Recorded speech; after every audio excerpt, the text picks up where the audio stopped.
¿Alguna vez te has preguntado cuánto queda del Titanic en estos días?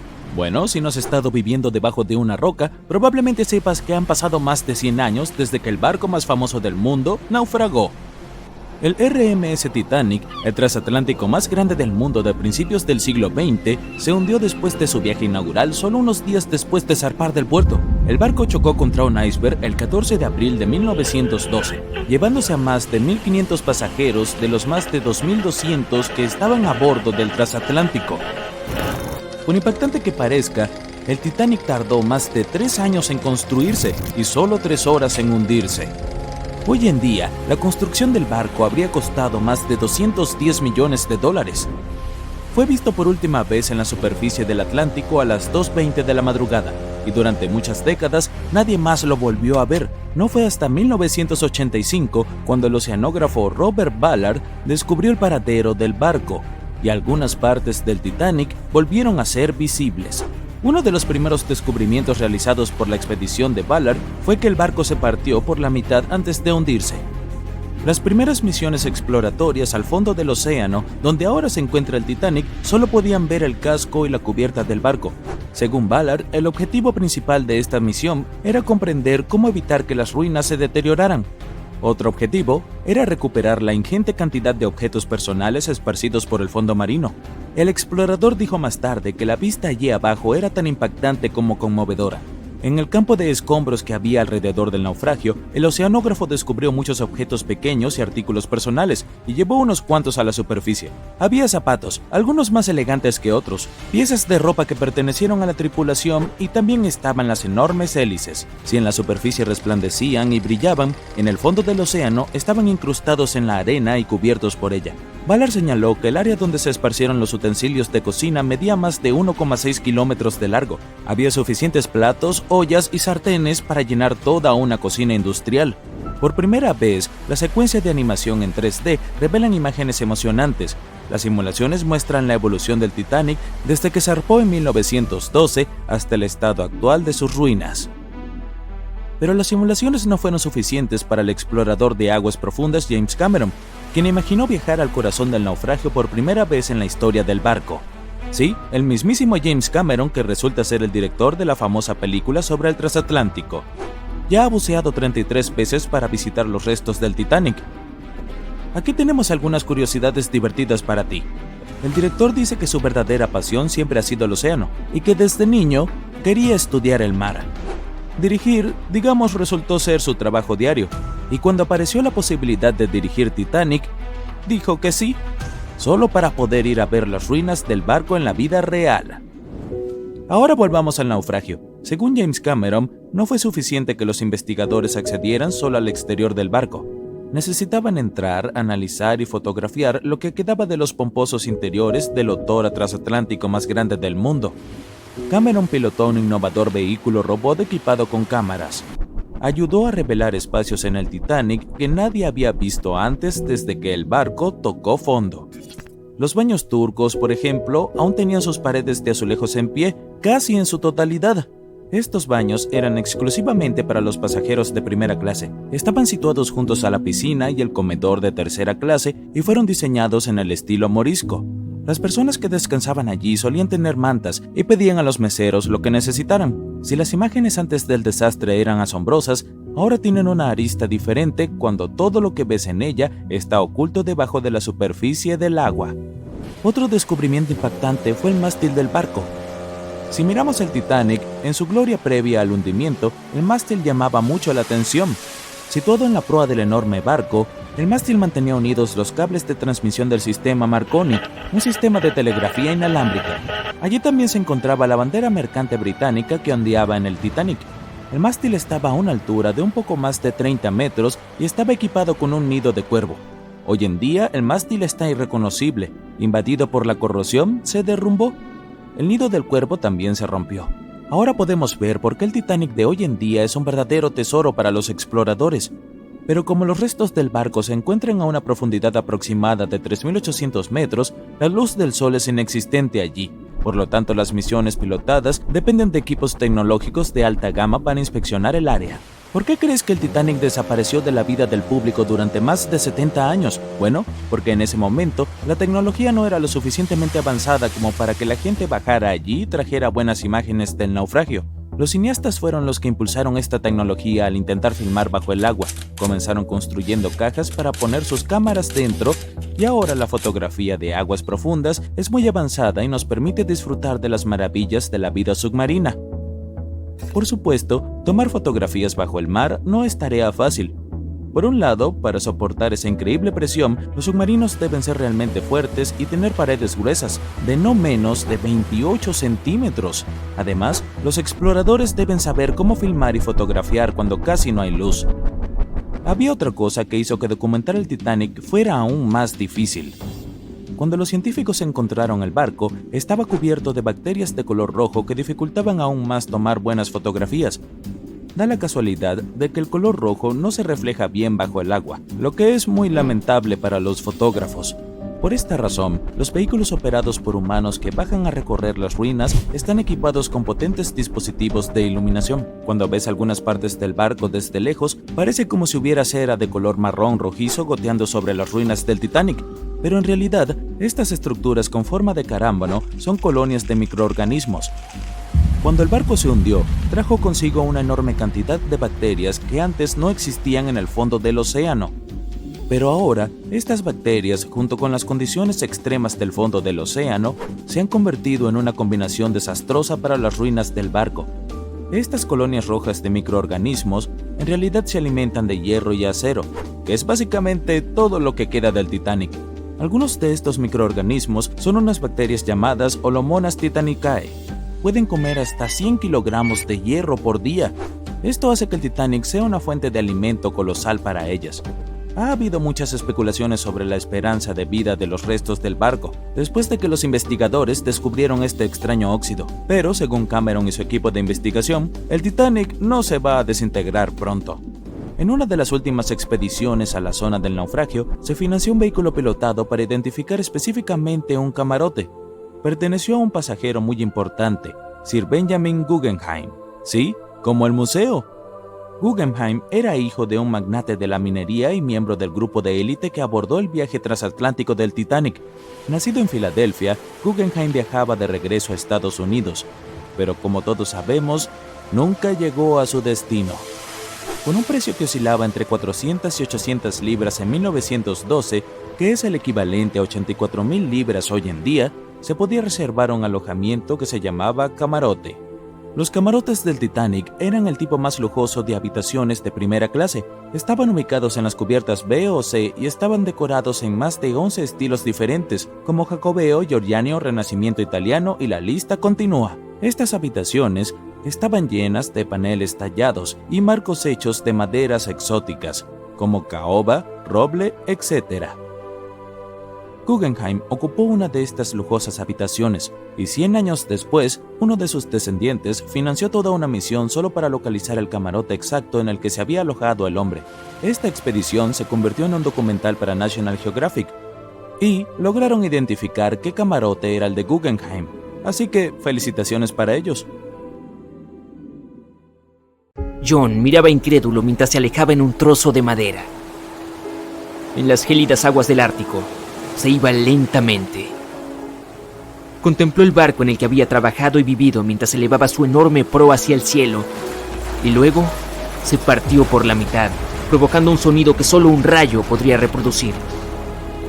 Consternado y aturdido, creía que él, y solo él, conocía la oscura verdad que se escondía tras la desaparición del insumergible barco, el Titanic. 5 días antes, mientras este zarpaba en su viaje inaugural, John trabajaba duro junto con sus compañeros en la carbonera, almacenando el carbón para alimentar el poderoso horno del Titanic.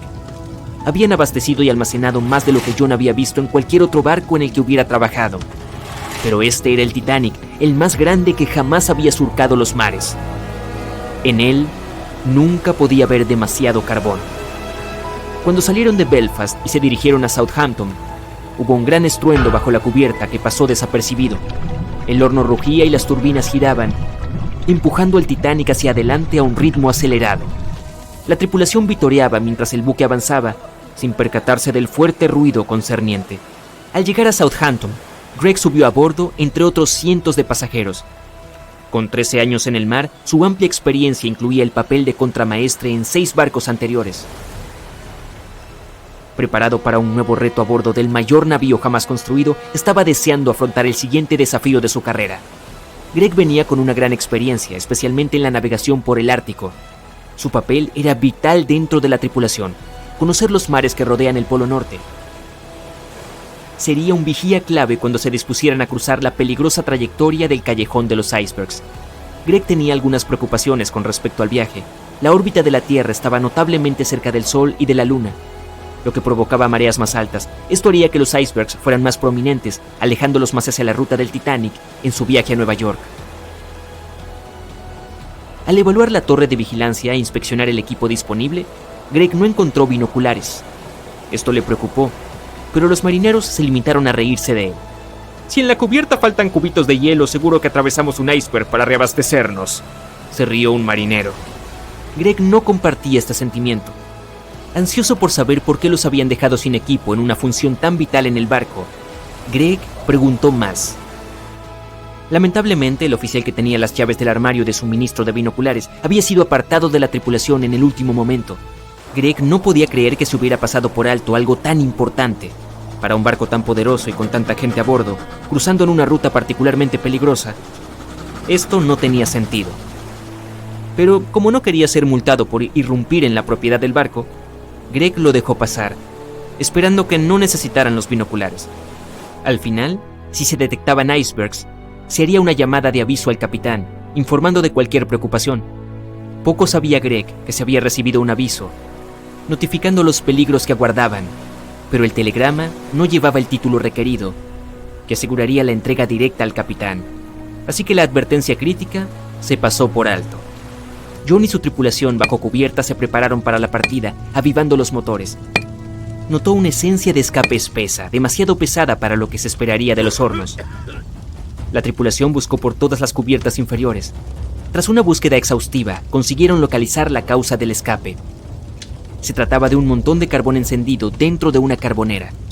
Se desconocía cuándo se había encendido, pero era evidente que una acumulación de carbón había estado ardiendo, aumentando lentamente de tamaño. La cantidad de carbón ardiendo era preocupante. Se dio la alarma, alertando a un oficial para que revisara el asunto. Este evaluó los daños y confirmó al capitán que se consideraba poco preocupante, ya que solo se habían producido daños menores. John no estaba seguro de esta evaluación, ya que sabía que en los espacios confinados rodeados de mamparos de hierro, se produce un ambiente de horno que intensifica el calor con el tiempo. El Titanic avanzaba con fuerza, lo que no tenía sentido para John, ya que acababan de salir de Southampton. Estaba seguro de que habrían dado la vuelta. John y su tripulación recibieron la orden de echar el carbón ya encendido en el horno y seguir paleando hasta contener todo el contenido humeante. Era una tarea posible y minuciosa que podía llevar todo el viaje. La continua entrada de carbón haría que las turbinas girasen en un ritmo constante y acelerado. No para lo que fue diseñado el Titanic. Fue concebido como un lujoso transatlántico de pasajeros y no para batir récords de velocidad. Sin embargo, la tripulación encontraría entusiasmo, no solo en reconocer al Titanic como el insumergible, sino también como el más rápido. John y su tripulación continuaron paleando el carbón en el horno durante varios días. La temperatura dentro de la proa era cada vez más caliente. El calor contenido en el mamparo era tan intenso que se debilitaban las costuras de las paredes de hierro y los remaches. 2 días más, solo 2 días más. John se reía, tratando de levantar el ánimo de sus compañeros mientras trabajaban sin descanso. Pero mientras todos reían, bromeaban y esperaban con ansias llegar a tierra firme, se acercaban, sin saberlo, a su destino. El Titanic avanzaba a toda velocidad por el tranquilo mar. Greg miró hacia adelante, arriba en la torre de vigilancia, manteniéndose alerta, ya que ahora estaban en territorio de icebergs. A pesar de que el camino estaba despejado, podían producirse falsos horizontes, lo que creaba confusión sobre lo lejos que estaban realmente los objetos en la distancia. Al viajar por las aguas de la corriente del Golfo hacia la corriente del Labrador, más fría, las columnas de aire se enfriaban de abajo arriba, creando una inversión térmica. Esta presión de aire increíblemente alta aseguraba la ausencia de niebla, proporcionando una visión aparentemente clara. Pero la inversión térmica puede crear ilusiones ópticas, mostrando el horizonte más lejano, apareciendo más alto en la distancia, enmascarando cualquier objeto que pudiera venir antes. Estos falsos horizontes llenos de mar ocultan fácilmente cualquier iceberg que pudiera estar acercándose. Greg conocía los peligros de un mar tranquilo en el Ártico y prefería las aguas agitadas, donde es más fácil detectar los icebergs entre las olas. Desde el mirador, Greg miraba hacia el oscuro abismo que tenía delante. De repente, a 1,5 kilómetros justo delante, una imagen formidable surgió rápidamente de las oscuras aguas que lo rodeaban. ¡Iceberg, justo al frente!, Greg gritó a su compañero, que rápidamente llamó al timón y les indicó que viraran con fuerza a estribor. El timonel recibió la llamada. En el calor del momento, giró el timón en sentido contrario a las agujas del reloj. Entonces se dio cuenta de que había girado el timón en el sentido equivocado y se puso rápidamente en la dirección contraria. El barco se dirigió hacia el iceberg, virando a babor y reduciendo la velocidad. Aunque hubo un retraso en el giro del timón, la corta distancia desde la señal y el ritmo rápido con el que navegaban puede que no hayan supuesto ninguna diferencia. A medida que se acercaban al iceberg, parecía que lo iban a perder, pero más del 87% de este estaba bajo el agua. Y cuando se acercaron al costado, el hielo oculto debajo golpeó la proa de babor, perforando el costado del casco con un desgarro de 1 metro cuadrado. El barco se agitó y todos a bordo se dieron cuenta de que algo estaba mal. Entre la confusión y el miedo, no se dieron cuenta de los daños. Mientras se orientaban, 6 de los 16 compartimientos se llenaban rápidamente de agua de mar. El casco solo podía soportar que se llenaran 4 compartimientos antes de hundirse. El tiempo corría mientras el Titanic descendía a las profundidades. El debilitado mamparo con pilares y remaches de acero calentados se rompió bajo la presión y el repentino cambio de temperatura del agua helada. Se dio la orden de abandonar el barco. Se prepararon los botes salvavidas para ser liberados mientras enviaban señales de ayuda a los barcos cercanos. El operador de radio estaba sentado, llamando constantemente a un barco cercano que había estado en contacto con el Titanic recientemente.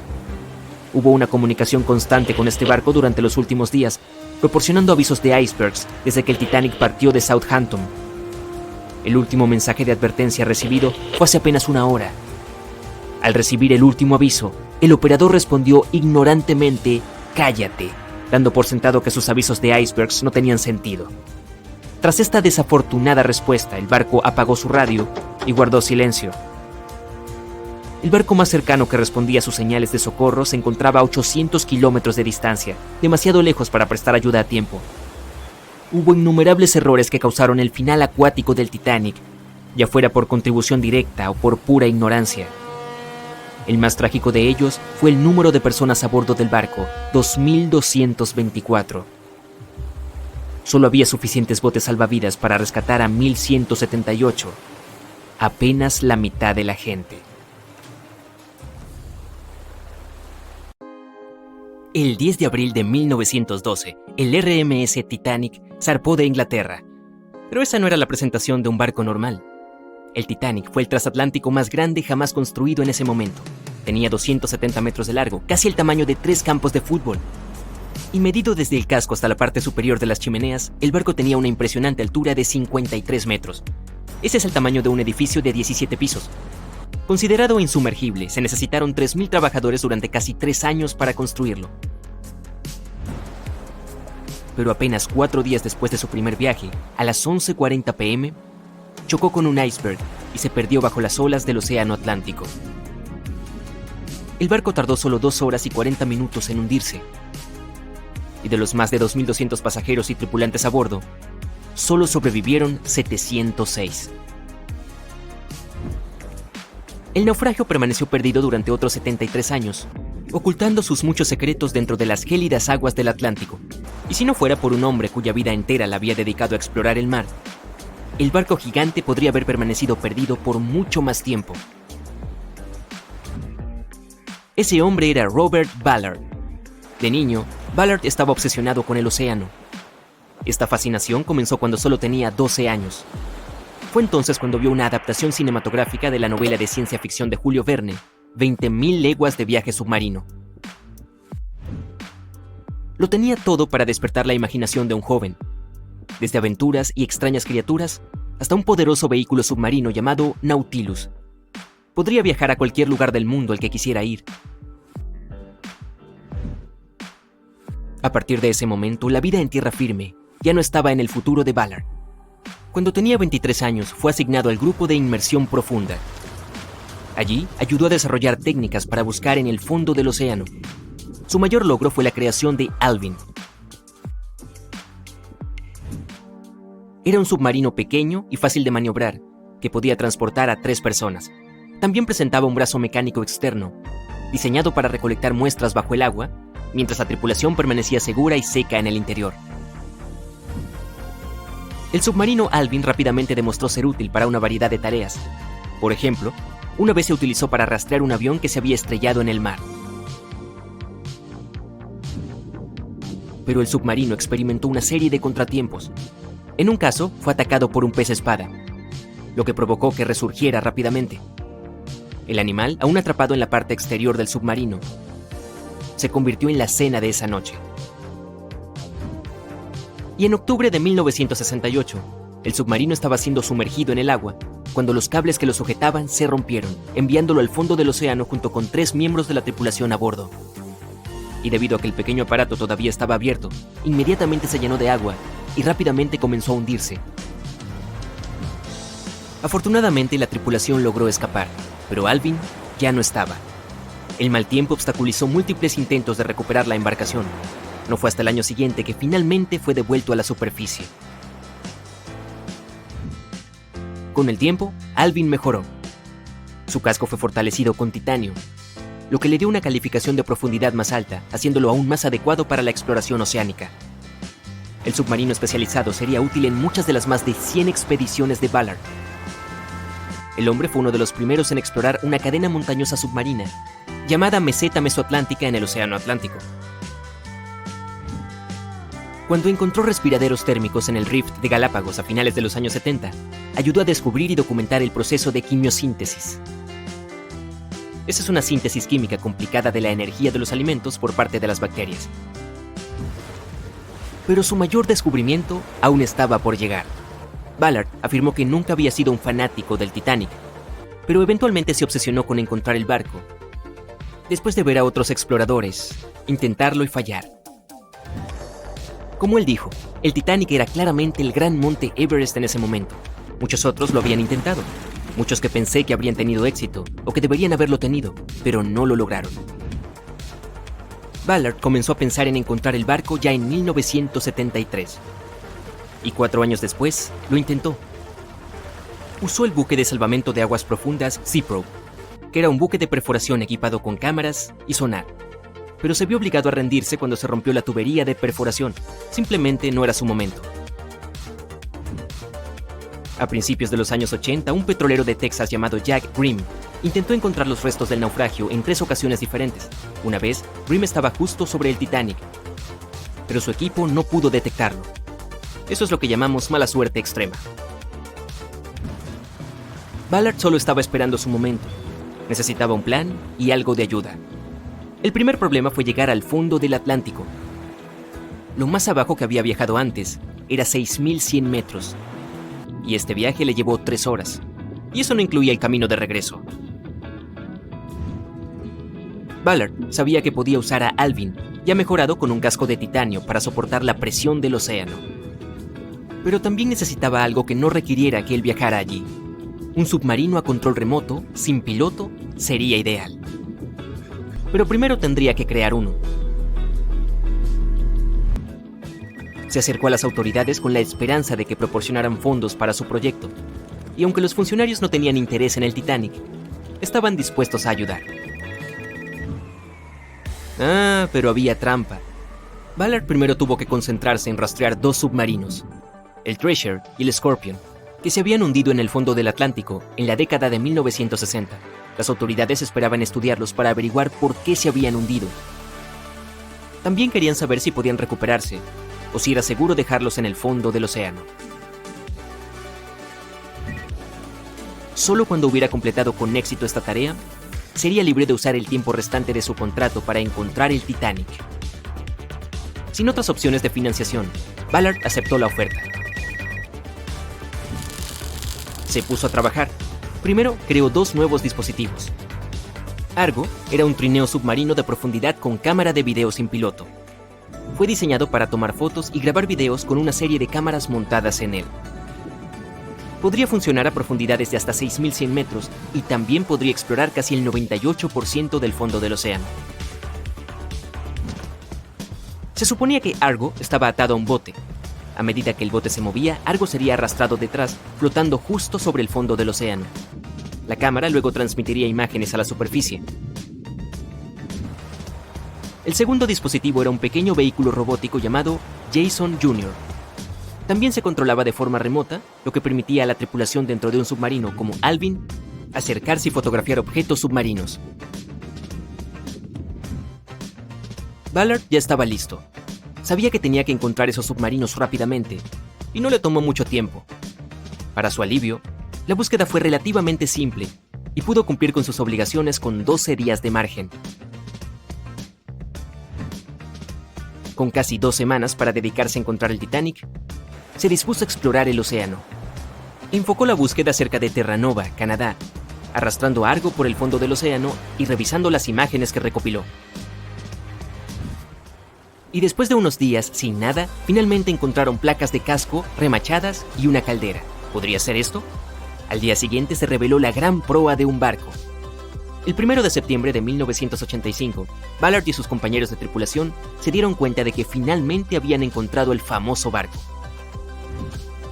El descubrimiento resultó en una mezcla de emociones.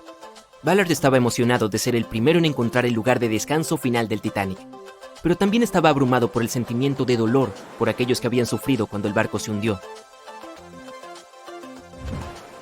Durante los siguientes 4 días, la tripulación exploró los restos del naufragio. Encontraron el nido del cuervo, desde donde se había visto por primera vez el iceberg. Además, finalmente hubo evidencia de cómo el enorme barco se había partido en 2 antes de hundirse, y se encontraron ambas mitades del barco. Había muebles y vajillas, y lamentablemente, varios zapatos de cuero de los que no habían llegado a un lugar seguro estaban esparcidos por el fondo del océano. Ballard tuvo éxito donde otros fracasaron y se convirtió instantáneamente en una celebridad en todo el mundo. Uno pensaría que ubicar el Titanic sería suficiente para un hombre, pero no para Ballard. En 2019, asumió el reto de resolver otro misterio: la desaparición de Amelia Earhart. Earhart había intentado ser la primera mujer en volar alrededor del mundo. Desafortunadamente, desapareció en algún lugar sobre el Océano Pacífico en 1937. Ni ella ni su avión fueron encontrados. Ballard esperaba que su suerte con el Titanic lo ayudara a encontrar dónde se había hundido Earhart, pero su expedición no pudo encontrar nada.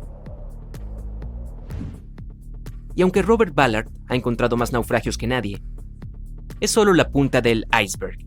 Se estima que hay más de 3 millones de naufragios en el océano, y Ballard solo ha localizado 100 de ellos. Ahora, con más de 70 años, el hombre espera alentar a los jóvenes a continuar con su trabajo de exploración del océano y sus muchos misterios.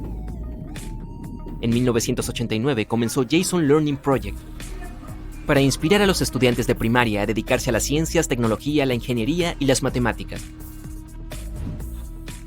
Y también tiene su propio barco de investigación llamado E.V. Nautilus, por el nombre del submarino en la novela de Julio Verne. Un merecido homenaje a la historia que inspiró su carrera. Era el comienzo de 1912. Un trozo gigante de hielo se desprendió de un glaciar en el suroeste de Groenlandia. Este estaba formado por nieve que había caído miles de años antes del evento. Tal vez cuando los mamuts aún deambulaban por la Tierra, el iceberg inició su viaje. Era algo enorme, más de 520 metros de largo y un peso de más de 75 millones de toneladas. También era un trozo de hielo muy tranquilo. Se mantuvo alejado de barcos y rutas de transporte transitadas. Y luego, de alguna manera, flotó mucho más al sur que otros icebergs. Nuestro iceberg tuvo suerte. Otros se derriten mucho antes de llegar a estas bajas latitudes.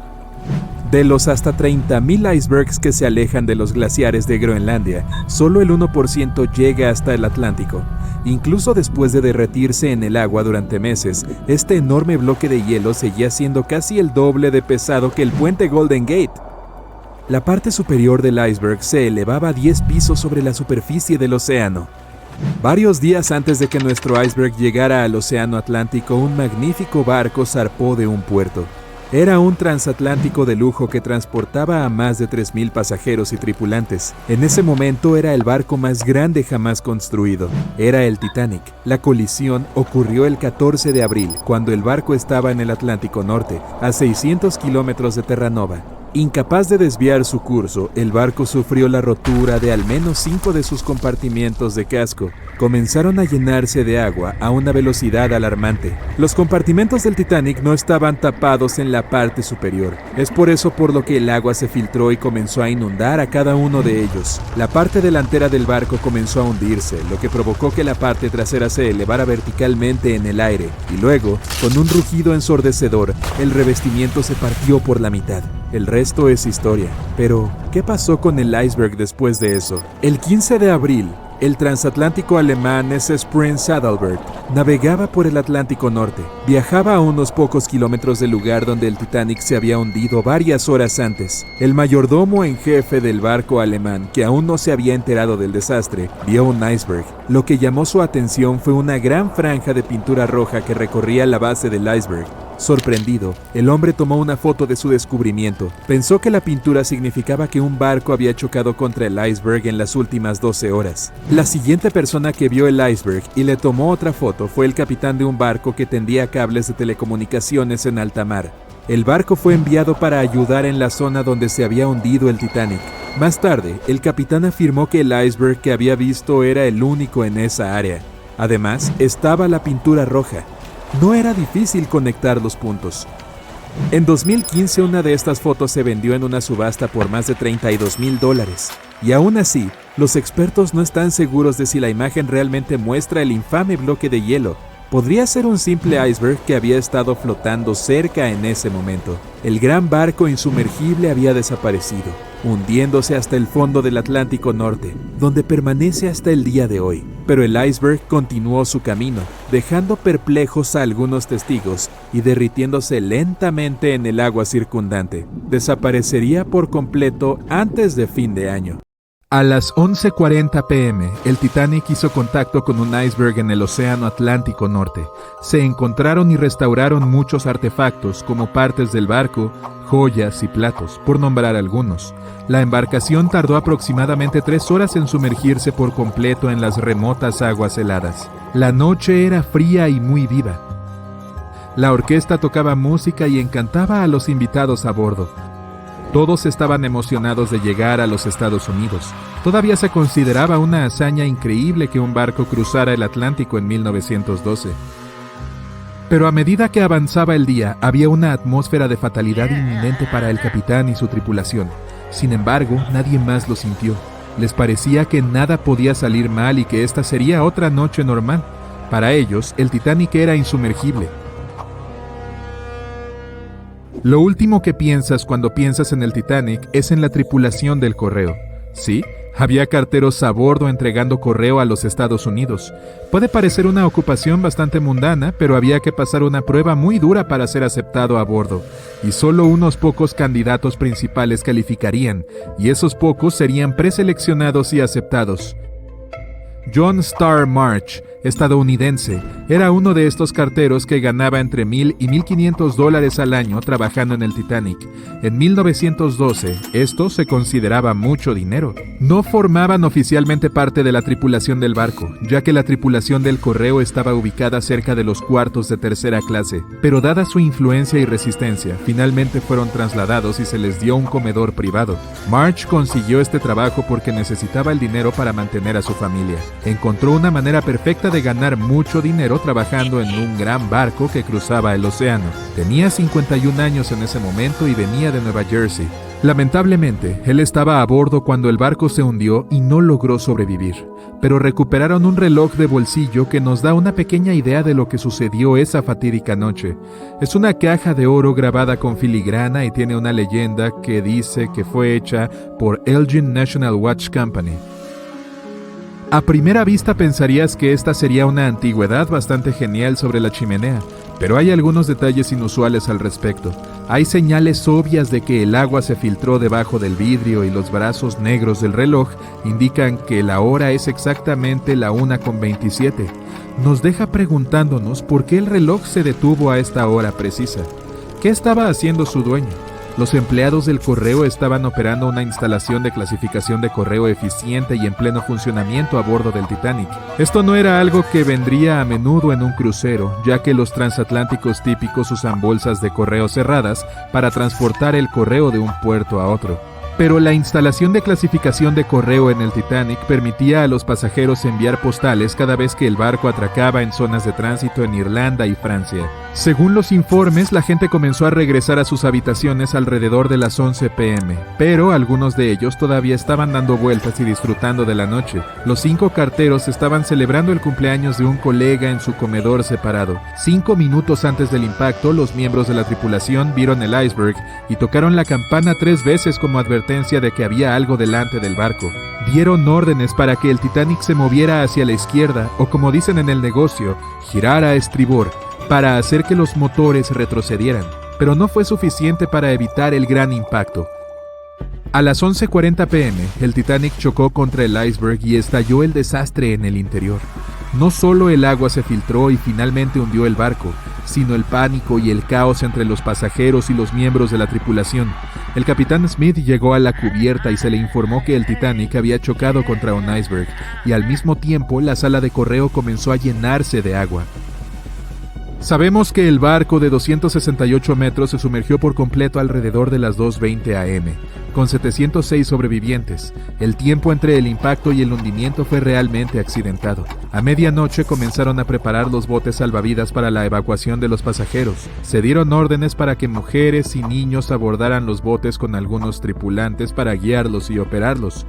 El problema era que los 20 botes disponibles solo podían albergar a 1,178 personas, del total de más de 2,200 pasajeros a bordo. March y sus colegas comenzaron a clasificar el correo. Había caos al dirigir y ordenar. Con cada segundo que pasaba, el agua helada llenaba el barco. 15 minutos después de la medianoche, el capitán Smith ordenó a los miembros de su tripulación que enviaran una señal de socorro. Aunque el SOS se estableció antes que el Titanic, muchos otros usaban CQD. El CQ significa llamada general y la D es angustia. El Frankfurt estaba demasiado lejos para ayudar a pesar de que fue uno de los primeros en responder. Incluso el barco gemelo del Titanic, el Olympic, respondió, pero también estaba demasiado lejos. A las 0:20 horas, el Carpathia recibió el mensaje urgente y se desvió de su rumbo original para ayudarlos. A pesar de que estaban a 107 kilómetros de distancia, aunque esta fue una noticia aliviadora, el agua seguía filtrándose a un ritmo alarmante. No fue fácil mantener a todos tranquilos sabiendo que el barco podría estar bajo el agua en cuestión de horas. En este punto, muchos pasajeros ya estaban a bordo de los botes salvavidas, esperando para descender al agua. Los músicos a bordo comenzaron a tocar música para los que aún esperaban. Al principio estaban tocando en el salón de primera clase, y luego se trasladaron a la cubierta. Hay un debate sobre cuánto tiempo tocaron y qué canción era. Ninguno de los músicos logró salir. Los 5 carteros a bordo también cumplieron con sus deberes mientras el barco se hundía. Según un oficial del barco, la sala de correo ya estaba cubierta de agua hasta los tobillos y los carteros estaban ocupados tratando de salvar la mayor cantidad de correo posible.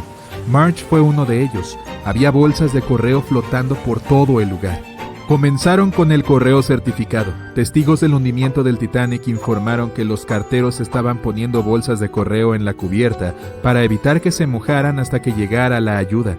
También mencionaron que las bolsas de correo flotaban en el agua helada. No fue hasta las 0:45 horas cuando el bote salvavidas número 7 en el lado izquierdo del barco fue bajado al agua.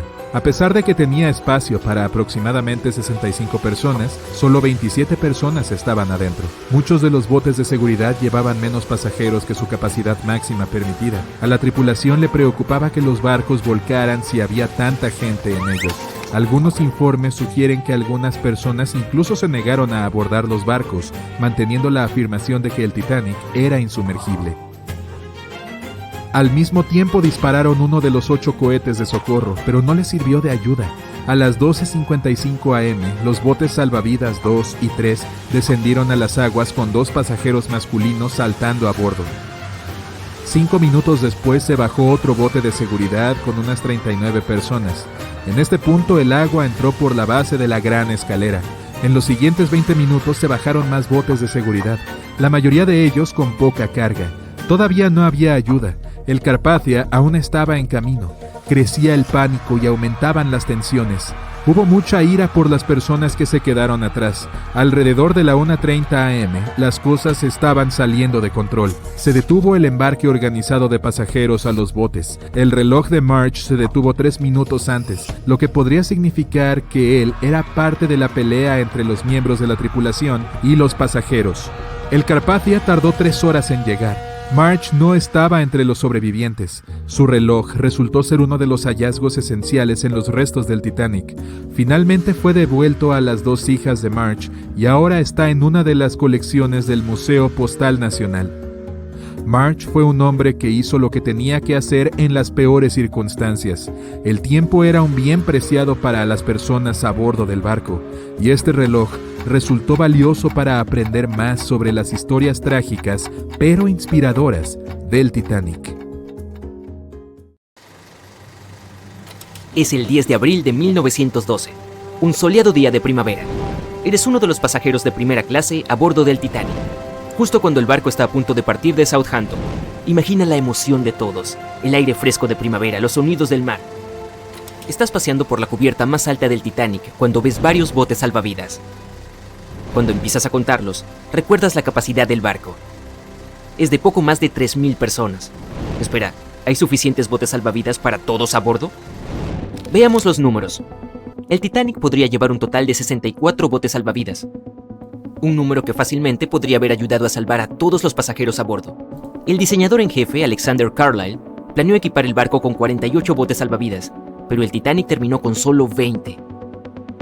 El hecho de que este número de botes salvavidas no fuera suficiente para todos los pasajeros no era ilegal en ese momento. Esto se debió a que la cantidad de botes salvavidas requeridos se calculó en función del tonelaje de un barco, no de su capacidad de pasajeros. Hablando del Titanic, esta cantidad de barcos se eligió por razones estéticas, para que las cubiertas lucieran menos atestadas para los pasajeros de élite y clase alta. Después de que se tomó la decisión final sobre los botes salvavidas, Carlisle renunció a su trabajo. Los paseos de los pasajeros por las cubiertas del Titanic eran agradables a la vista, pero ¿valían la pena? En 2012, un siglo después del naufragio, se descubrieron nuevos documentos relacionados con la escandalosa falta de botes salvavidas. Parece que un inspector de seguridad llamado Maurice Clark propuso agregar al menos 10 botes salvavidas 5 horas antes de que el barco zarpara. Pero como los dueños del barco querían salir a tiempo, su petición fue pasada por alto. También se advirtió que, a menos que mantuviera este secreto, sería despedido. En retrospectiva, si los propietarios hubieran seguido su consejo, unas 700 personas más podrían haber sobrevivido esa noche. Los 20 botes salvavidas que realmente llegaron a bordo podrían haber transportado hasta un tercio de los pasajeros, incluso a su máxima capacidad. Pero trágicamente, algunos de ellos se lanzaron al agua con solo 12 personas, cuando podrían haber salvado fácilmente hasta 65 cada uno. Para empeorar el desastre, los miembros de la tripulación del Titanic no estaban debidamente capacitados en el uso del equipo de lanzamiento de botes salvavidas. Es por eso que los botes fueron lanzados lentamente, de manera incorrecta, y a veces sin la supervisión adecuada. De los 20 botes, solo 18 se pusieron a flote correctamente. Además, los pasajeros no fueron informados sobre las medidas de seguridad. Un simulacro de botes salvavidas debería haber tenido lugar el 14 de abril, pero el capitán finalmente canceló el evento. Uno de los tantos mitos que rodean al Titanic y su catastrófico final también está relacionado con la falta del número necesario de botes salvavidas. No había ninguna ley marítima en ese momento que dijera que las mujeres y los niños deberían subirse primero. Pero era una costumbre universalmente aceptada en situaciones como un naufragio. Poco después de que el Titanic se hundiera en las heladas aguas del Atlántico, comenzaron a correr rumores. Se decía que algunos hombres desesperados habían recurrido a disfrazarse de mujer en esos momentos finales antes de la medianoche del 14 de abril de 1912. Querían conseguir un lugar en los botes salvavidas. Al mismo tiempo, hay poca o ninguna evidencia de que alguno de los pasajeros masculinos del Titanic haya hecho esto. En cualquier caso, ¿qué pasó con esos 20 botes salvavidas que estaban a bordo del Titanic después de que el barco chocara contra el iceberg? Lo que sí sabemos es que todas estas embarcaciones fueron desplegadas entre las 00:40 y las 2:15 horas, con un total de 718 personas a bordo. Cuando fueron rescatados por el RMS Carpathia alrededor de las 4 am del mismo día, solo quedaban con vida 705 personas. La tripulación del RMS Carpathia tardó más de 4 horas y 30 minutos en recoger a todos los pasajeros y 13 de los botes salvavidas. Esto fue todo lo que se le permitió llevar al barco de rescate. El resto de los botes, ahora vacíos, quedaron a la deriva en el mar. Los que sí fueron rescatados, luego fueron devueltos a White Star Line, la compañía naviera británica que operaba el Titanic. Curiosamente, después de ser devueltos, parecen haber desaparecido de los registros oficiales. La última imagen jamás tomada de los 13 botes salvavidas supervivientes fue cuando los descargaban en el puerto de Nueva York. Triste e irónicamente, allí es donde se suponía que el Titanic estaría el 18 de abril de 1912. A los botes salvavidas se les retiraron sus placas de identificación del Titanic o de cualquier otra marca que pudiera haberlos vinculado al barco. Algunas fuentes afirman que los botes finalmente fueron destruidos. Pero, ¿esto realmente era la verdad? El destino de un bote salvavidas en particular ha sido fuente de mucho debate. El bote plegable A, el último en abandonar el barco, fue recuperado por el RMS Oceanic, un mes después del accidente. En ese momento estaba a unos sorprendentes 322 kilómetros del lugar donde se había hundido el Titanic. Además, en el barco había un anillo de matrimonio grabado con las palabras Edward to Gerda. Un triste mensaje para una pareja que se perdió en el mar después de lograr escapar del Titanic que se hundía. Posteriormente identificados como Edward y Gerda Lindell, la pareja viajaba de Suecia a los Estados Unidos para mudarse. Algunas historias afirman que el señor Lindell, de hecho, llegó al bote plegable A, pero su esposa no tuvo tanta suerte. Ninguno fue visto nunca más, y el anillo de bodas finalmente fue enviado al padre de Gerda. La recuperación del bote plegable A se registró tanto en fotografías tomadas por la tripulación a bordo del RMS Oceanic, como en un relato detallado escrito a mano por un compañero de viaje. Afirmaron que el bote salvavidas se parecía más a un trozo de madera arrastrado por las olas que a un bote. Y el primer bote salvavidas que partió del Titanic fue el bote salvavidas número 7. Fue apodado el bote salvavidas de los millonarios. Se rumorea que los 12 pasajeros a bordo podrían haber sobornado a la tripulación para remar hacia un lugar seguro, en lugar de permitir que otros lo usaran. En 2015, algunos de los artículos recuperados de este bote, incluidos un menú de almuerzo, un boleto y una carta de uno de los pasajeros, fueron vendidos por hasta $70,000 por un subastador de Nueva York. Poco después de la catástrofe del Titanic, se hizo obligatorio que todos los barcos estuvieran equipados con suficientes botes salvavidas para transportar a los pasajeros y a la tripulación. Es más probable que los botes salvavidas del Titanic, siendo un equipo relativamente nuevo en ese momento, fueran reacondicionados para ser usados en otros barcos, como el RMS Olympic, que era el hermano mayor del Titanic. Algunos de ellos pueden haber sido vendidos a colecciones privadas o incluso dejados para pudrirse. Después de todo, se consideraban una fuente de mala suerte y la mayoría de la gente no estaba dispuesta a volver a utilizarlos en otros barcos. Por desgracia, toda la información sobre su paradero es difícil de confirmar ahora. Nunca se dio ninguna declaración oficial de los propietarios de los botes salvavidas después de su rescate. Pero aunque no parece haber quedado nada de los botes originales, existen algunas réplicas de tamaño completo en exhibición en museos en Falmouth, Inglaterra, y en Belfast, Irlanda del Norte. Uno de los pocos botes salvavidas supervivientes de White Star Line no pertenecía, de hecho, al Titanic, pero tenía una sorprendente conexión con el barco.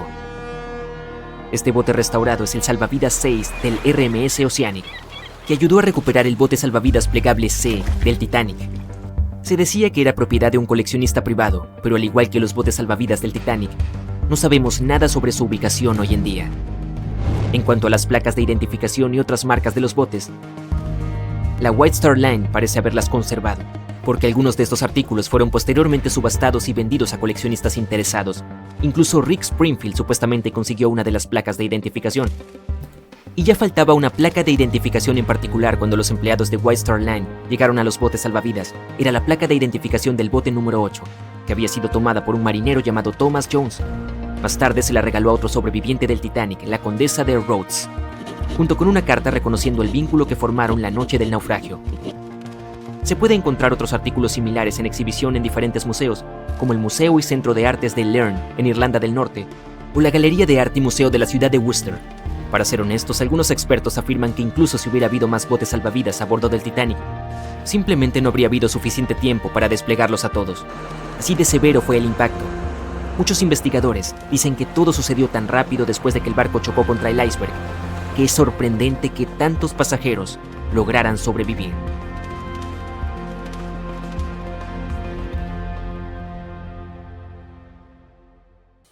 14 de abril de 1912. La noche oscura se llenó de horribles sonidos de un recipiente de metal gigante que se partía en dos. El barco más grande de esa época chocó con un iceberg que se encontraba en su camino.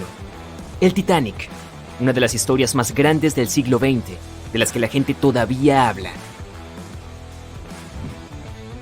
El lado de estribor del barco gigante rozó el iceberg.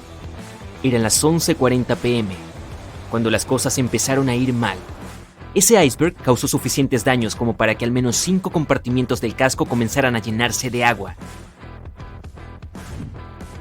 La tripulación inmediatamente comenzó una breve investigación para ver si podían hacer algo y arreglar las cosas. No tenían a nadie en quien confiar, solos en la oscuridad de la noche fría, lejos de la tierra. El Océano Atlántico Norte, a unos 644 kilómetros al sur de Newfoundland, Canadá. Necesitaban tiempo para descubrir cómo llevar a las personas a un lugar seguro. Tuvieron algo de tiempo, cierto, pero no suficiente. Si viste la película, sabes que el barco no se hundió inmediatamente después de que apareciera esa fatalidad helada. Todo el proceso duró unas 2 horas y 40 minutos. Pero la situación era difícil. Había 2.200 personas a las que cuidar, incluidos tripulantes y pasajeros, y las cosas que sucedían en el barco eran caóticas. El diseñador jefe, Thomas Andrews, pronto se dio cuenta de que no podrían mantenerse a flote. A medianoche, toda la tripulación había comenzado a preparar los botes salvavidas para el lanzamiento. Tenían 20 botes con espacio para solo 1.178 personas, que era solo un poco más del 50% de las personas a bordo. La orden era poner a salvo a las mujeres y los niños primero. Los tripulantes estaban allí para remar y guiar los botes. La escena durante las siguientes 2 horas comenzó a escalar gradualmente. Los miembros de la tripulación tenían la tarea de despertar a los pasajeros y advertirles de que algo malo estaba pasando. Querían colocarlos en una flota de botes salvavidas lo antes posible. A las 12:15 a.m., algunos tripulantes enviaron una señal de socorro.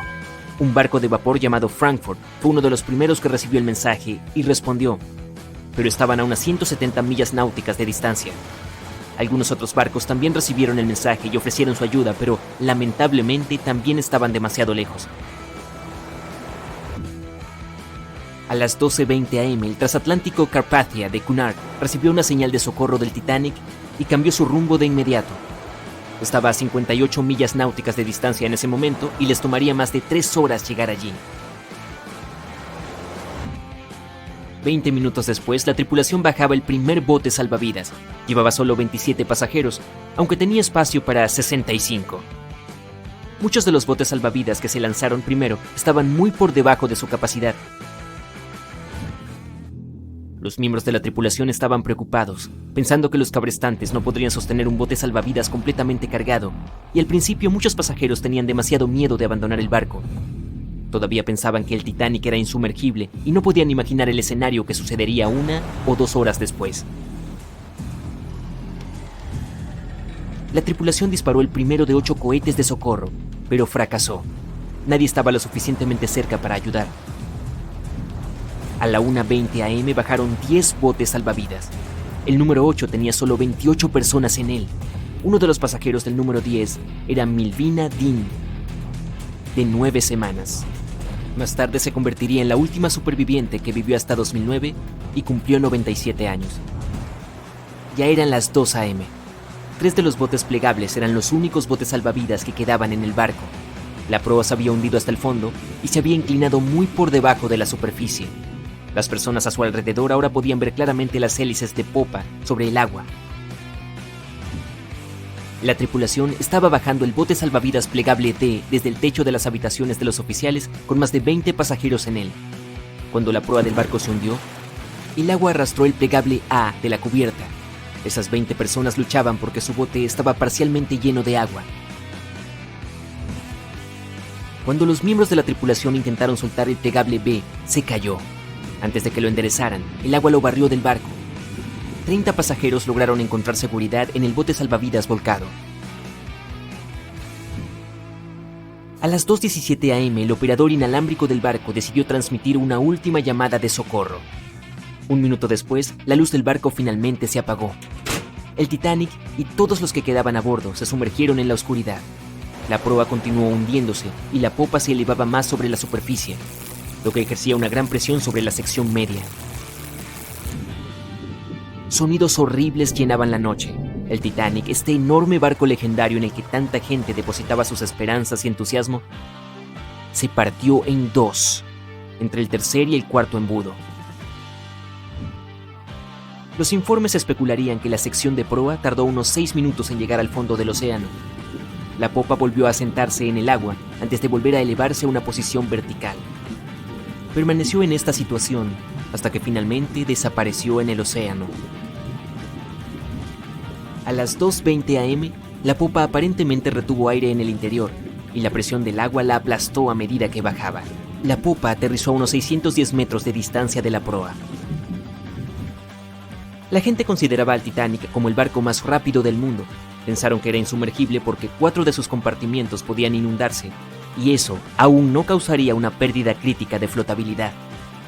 Su vida fue problemática desde sus inicios. Mientras el barco salía del puerto, se movió a medio metro de otro barco llamado New York. Se las arregló para pasar de forma segura, lo que fue un gran alivio para todos los pasajeros preocupados que se amontonaban en las cubiertas. El Titanic zarpó el 10 de abril. Su primer viaje fue a través de la altamente competitiva ruta del Atlántico. En la fecha del lanzamiento, el Titanic se convirtió en el objeto móvil más grande en la historia de la humanidad. 269 metros de largo, 28 metros de ancho. No tan grande si lo comparas con los barcos actuales. El crucero más grande del mundo en la actualidad es el Symphony of the Seas de Royal Caribbean, que tiene aproximadamente 5 veces el tamaño del Titanic. Si pones esa nave en posición vertical, sería casi tan alta como el Empire State Building, que mide 380 metros sin antenas. Pero el Titanic fue una gran atracción en su época. En un momento de su viaje, se detuvieron en Francia, luego de lo cual hicieron otra escala en Irlanda. Una vez que los últimos pasajeros abordaron, el enorme barco partió a toda velocidad hacia su destino final, la ciudad de Nueva York. 4 días después del inicio de su travesía, el Titanic no logró desviar su rumbo de un enorme iceberg. La historia que todos conocemos. Solo sobrevivieron 700 personas, y la mayoría eran mujeres y niños. La noche era extremadamente fría. 1 hora y 20 minutos después de que el Titanic se hundiera en el fondo del océano, los sobrevivientes ni siquiera estaban seguros de que alguien viniera a salvarlos. Por fin vieron una luz. Se trataba del Carpathia viniendo hacia ellos. Vinieron por la gente en los botes salvavidas. La tripulación los subió a bordo y sacó del agua a un puñado de pasajeros. Muchos barcos intentaron ponerse en contacto con el Titanic unas horas después de que se hundiera. Sus mensajes nunca fueron devueltos. Más tarde, cuando hubo una investigación sobre lo que realmente sucedió, descubrieron que el transatlántico Californian de Leyland había estado a menos de 32 kilómetros de distancia cuando el Titanic se estaba hundiendo, pero la tripulación no escuchó las señales de socorro provenientes del Titanic porque su operador de radio no estaba de servicio. Países de ambos lados del Atlántico quedaron conmocionados y horrorizados al conocer los detalles de lo ocurrido con el Titanic. Decidieron hacer cambios en las operaciones de los barcos, reglas que ayudarían a evitar tales eventos en el futuro. Celebraron la primera Convención Internacional para la Seguridad de la Vida Humana en el Mar, donde adoptaron reglas para que los barcos tuvieran botes salvavidas para cada pasajero a bordo. Además, los simulacros de botes salvavidas se hicieron obligatorios. También decidieron establecer una patrulla internacional de hielo. Su función principal era monitorear los icebergs en las rutas de navegación del Atlántico Norte. Los barcos también necesitaban mantener una vigilancia por radio las 24 horas. El Titanic no se construyó solo. Debido al tamaño de este magnífico barco y todo el equipo nuevo que requería, habría sido demasiado caro como único barco, por lo que el equipo construyó el Titanic junto con 2 barcos hermanos, y ambos tuvieron vidas llenas de acontecimientos. RMS Olympic llegó primero. Fue lanzado en 1910 y durante todo un año fue el transatlántico más grande del mundo. El Britannic fue otro barco gemelo que navegó durante un tiempo antes de que también terminara en el fondo del océano. Pero solo el Titanic se convirtió en leyenda y en uno de los casos más fascinantes de la historia moderna. La noche era oscura y aterradora. Unos cientos de personas estaban sentadas en botes salvavidas sin saber qué pasaría después o cómo serían sus vidas a partir de ese momento. Todo lo que sabían era que el barco gigante en el que habían estado navegando, solo un par de horas antes, había desaparecido frente a sus ojos. Estaban solos, esperando ayuda. ¿Vendría alguien? No sabían si el resto de los botes que viajaban relativamente cerca de ellos habían escuchado su llamada de auxilio. No había nada más que hacer, sino esperar. El Titanic, un iceberg y una noche, 14 de abril de 1912. Es uno de los hechos más famosos de la historia moderna, del que todo el mundo habla incluso ahora, más de 100 años después. Los 16 botes salvavidas a bordo solo podían acomodar a un poco más del 50% del número total de pasajeros que iban a bordo. Y muchos de ellos estaban medio vacíos. En uno de esos botes iba una pequeña de 2 meses, Milvina Dean, la pasajera más joven a bordo del barco. Sus padres habían decidido dejar Inglaterra porque querían construir una vida mejor en los Estados Unidos. Su padre tenía familia en Kansas y esperaba que pudieran iniciar su propio negocio allí. La familia Dean en realidad no eligió estar a bordo de este transatlántico legendario, pero debido a una huelga de carbón, los trasladaron allí, por lo que abordaron en Southampton como pasajeros de tercera clase. El padre de Milvina sintió el momento en el que el barco chocó contra el iceberg durante esa noche fría y aparentemente pacífica. Inmediatamente subió a investigar. Cuando vio que la gente estaba en pánico y que los miembros de la tripulación estaban dando advertencias sobre el peligro real de la situación, corrió a su cabina para buscar a su esposa. Le dijo que vistiera a los niños y que subiera rápidamente a la cubierta. Los tripulantes dieron la orden de preparar los botes salvavidas y empezar a trasladar allí primero a mujeres y niños. Era una oportunidad para que al menos algunos miembros de la familia se pusieran a salvo.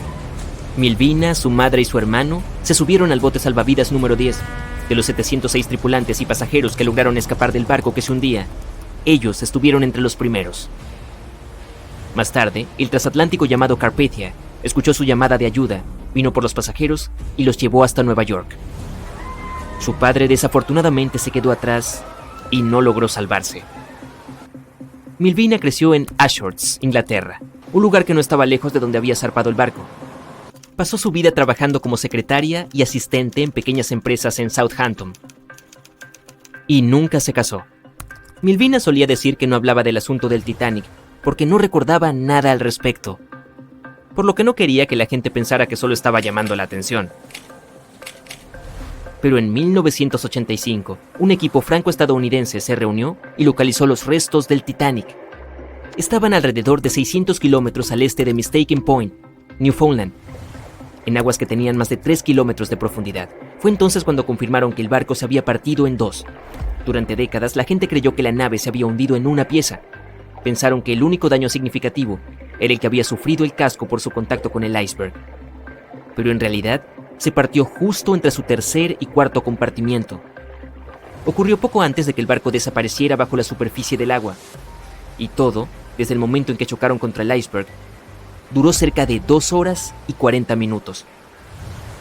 Hasta que este equipo de investigadores encontró los restos del naufragio, la gente no recordaba lo sucedido con el Titanic. En el último año de su vida, Milvina vendió algunas de las posesiones de su familia en una subasta para pagar su estadía en un hogar de ancianos. Los artículos que vendió también incluían una maleta llena de ropa que su familia recibió cuando llegaron a los Estados Unidos y cartas de compensación que su madre recibió del Titanic Relief Fund. Las cartas de compensación describen la ayuda financiera que recibieron ciertos pasajeros que habían perdido a sus seres queridos. Vivió hasta los 97 años, cuando contrajo neumonía. Fue la más joven de las 705 personas que sobrevivieron al desastre. El Titanic era el barco más grande del mundo. Como era tan grande, algunos pensaron que la embarcación debería haber tenido 4 chimeneas de escape, pero Thomas Andrews, el hombre que diseñó el barco, creía que solo eran necesarias 3. Entonces el Titanic tenía una puramente decorativa. 2.200 personas estaban a bordo cuando el barco se hundió. Había 908 tripulantes y el número máximo de personas a bordo era de 3.500. Como probablemente viste en la película, había diferentes clases de pasajeros. La riqueza total estimada de los que iban en primera clase era de unos $500 millones, y los investigadores estimaron que objetos por valor de 6 millones se hundieron en el fondo del océano junto con el barco. En primera clase, este transatlántico era un lugar de lujo. Tenía 4 restaurantes, 2 bibliotecas, 2 peluquerías, salas de lectura y un cuarto oscuro fotográfico a bordo. También había una piscina climatizada, pero solo los pasajeros de primera clase podían usarla, al precio de un chelín por vez. El barco también tenía baños turcos y baños eléctricos, y los pasajeros podían usar cada uno por 4 chelines. El costo de construir este enorme barco fue de $7,5 millones, pero eso fue en 1912. Hoy serían cerca de 200 millones. Los boletos de primera clase costaban $2.560 en ese momento, lo que equivale a $61.000 en la actualidad. ¿Qué obtendrías en estas costosas cabinas? Una sala de estar, 2 dormitorios, 2 vestidores y un baño. ¿Pagarías tanto por esos lujos? Los equipos de investigadores aún no han explorado muchas áreas del Titanic. Todavía es muy difícil acceder a ellas con los vehículos submarinos. Había un simulacro de bote salvavidas programado para el mismo día en que se hundió el barco, pero fue cancelado por alguna razón. La tripulación había realizado solo un simulacro de bote salvavidas, y eso fue cuando el barco aún estaba atracado, pero aunque los miembros de la tripulación hubieran recibido la información adecuada y cada bote se hubiera llenado, la capacidad aún no era suficiente para salvar a todos y cada uno de los pasajeros. El Titanic era el objeto móvil más grande del mundo en ese momento.